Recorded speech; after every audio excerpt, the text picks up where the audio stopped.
नमस्कार दोस्तों, मैं हूं अनीता और आप सभी का एक बार फिर से स्वागत करती हूं।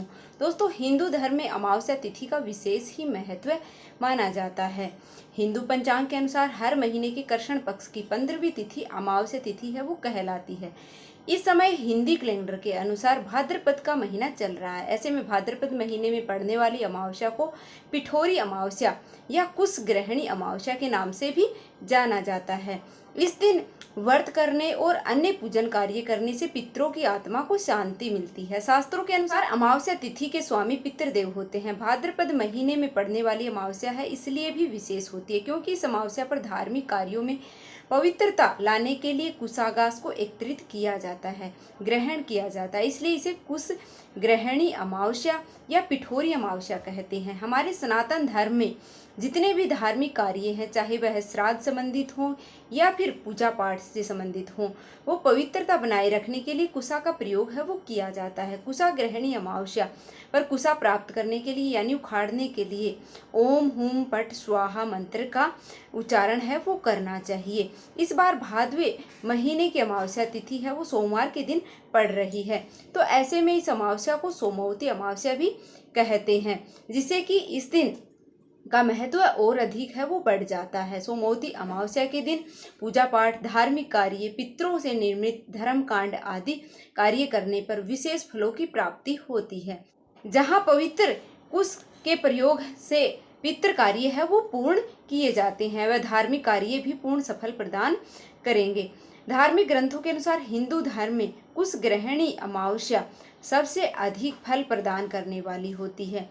इस अमावस्या पर यदि नाराज पितरों को कुशा का प्रयोग करके प्रसन्न किया जाए तो उनके निर्मित पिंडदान, तर्पण आदि कार्य किए जाते हैं, तो उनकी संपूर्ण फल की प्राप्ति है वो हमें होती है। जिस पितरों का मोक्ष है वो जिसे पितरों को मिलता है और पितृ अपने परिवारजनों को आशीर्वाद है वो प्रदान करते हैं। तो अब बात करते हैं कि अमावस्या तिथि है वो कब से प्रारंभ हो रही है और कब है वो इसका समापन होने वाला है, और शुभ मुहूर्त है वो क्या रहने वाला है।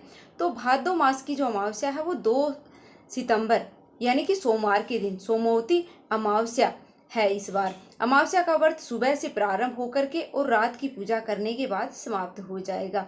अमावस्या का स्नान, दान और व्रत भी केवल इसी दिन किया जाएगा। इस बार अमावस्या तिथि प्रारंभ होगी 2 सितंबर सोमवार के दिन सुबह 5:23 से और समाप्त होगी 3 सितंबर को दिन मंगलवार को सुबह 7:25 पर। अमावस्या तिथि के दिन पितरों से निर्मित जो भी कार्य हैं वह दोपहर के समय है वो किए जाते हैं।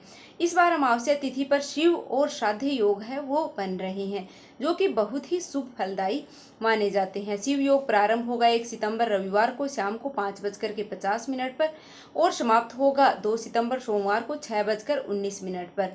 और इसके बाद सिद्ध योग है वो प्रारंभ होगा 6:20 पर और अगले दिन मंगलवार को शाम को 7:05 पर समाप्त होगा। चलिए अब जान लेते हैं पितरों के निर्मित तर्पण आदि कार्य हैं वो हम कब कर सकते हैं। 2 सितंबर सोमवार को सूर्य उदय सुबह 6:13 पर और सूर्यास्त है वो शाम को 6:39 पर होने वाला है। ब्रह्म मुहूर्त का जो समय है 4:37 से 5:25 तक रहने वाला है। और सुबह की जो पूजा है या फिर स्नान आप ब्रह्म मुहूर्त में या फिर सूर्य उदय से पहले उठ करके आप कर सकते हैं। पितरों के निर्मित तर्पण आदि कार्य हैं वो सुबह 11:30 से 2:30 के बीच में आप कर सकते हैं।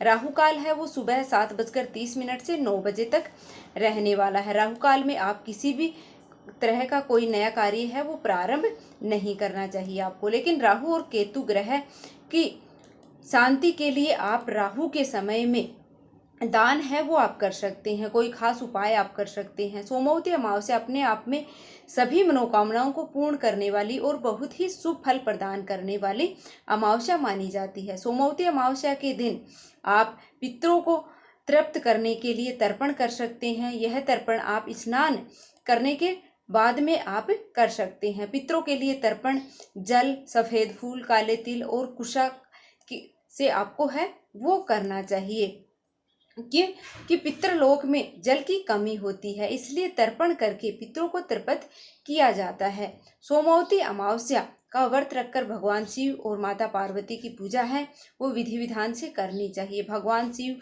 और शक्ति की कृपा से सुहागिन महिलाओं को अखंड सौभाग्य है वो प्रदान हो सकता है। पूजा के समय आप माता पार्वती को सुहाग की सामग्री है वो अर्पित करनी चाहिए। इसके अलावा इस दिन स्नान और दान करने से पुण्य है वो प्राप्त होता है, सभी पाप नष्ट हो जाते हैं और दुख दूर होते हैं। अमावस्या तिथि पर पितृ धरती पर आते हैं ताकि उनकी संतानें उनको तृप्त करके, और इस दिन पीपल और तुलसी की पूजा है वो करने से सभी शुभ फलों की प्राप्ति होती है, सभी मनोकामनाएं पूर्ण होती हैं, बिगड़े काम बन जाते हैं। इस दिन अपनी सामर्थ्य के अनुसार अन्न, धन और दक्षिणा, गुड़, शहद, हल्दी का दान है वो करना चाहिए। तामसिक चीज़ों का सेवन नहीं करना चाहिए। तो उम्मीद है कि आपको यह जानकारी पसंद आई होगी। अगर थोड़ी सी भी पसंद आई है तो प्लीज़ वीडियो को लाइक कर दीजिएगा और चैनल को सब्सक्राइब कर लीजिएगा। मिलते हैं फिर से एक और वीडियो के साथ। धन्यवाद।